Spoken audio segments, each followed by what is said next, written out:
Finally அக்கா வீட்டுக்கு reach ஆகிட்டேன். அக்கா சொன்ன டைம் வந்து 10 மணி. பட் நான் போனது பார்த்தீங்கன்னா 12:30க்கு தான் போனேன். அவங்க மாமியார் வந்து பார்த்தீங்கன்னா திட்டினாங்க, வர டைம் ஆகுதுன்னு சொல்லிட்டு. அவங்கள மீட் பண்ணிவிட்டு நெக்ஸ்ட் வந்து அக்கா ரூமுக்கு தான் போனேன். அங்கே போய் பார்த்தா அக்காவோட ஸ்கூல் ஃப்ரெண்ட்ஸ்லாம் வந்திருந்தாங்க. செம்ம சர்ப்ரைஸாக இருந்துச்சு. அவங்களுக்கும் ஒரு ஹாய் வச்சுட்டு நெக்ஸ்ட் வந்து அவங்க மாமியார் கூப்பிட்டு இருந்தாங்க கூழு குடின்னு சொல்லிட்டு.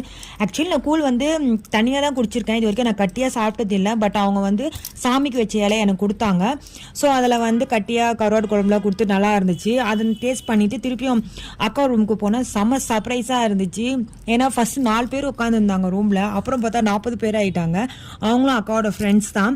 என்னென்னா எல்லாருக்கும் மேரிட் ஆகி கப்புலாம் வந்திருந்தாங்க. அந்த ரூமில் இடமே பத்தலை.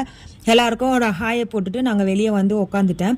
சரி ஏன் நம்ம சும்மா உட்காரணுமே, அவங்க மாமியார் கொஞ்சம் ஹெல்ப் பண்ணலான்னு சொல்லிட்டு நானும் போய் தண்ணியெல்லாம் அடிச்சுட்டு கொஞ்சம் என்னால் முடிஞ்ச கொஞ்சம் ஹெல்ப் பண்ணேன். மீதி வீடியோஸ் வந்து பார்ட் 3ல் வரும். பாய், ஹாப்பி ஆல். மறக்காமல் சப்ஸ்கிரைப் பண்ணிடுங்க.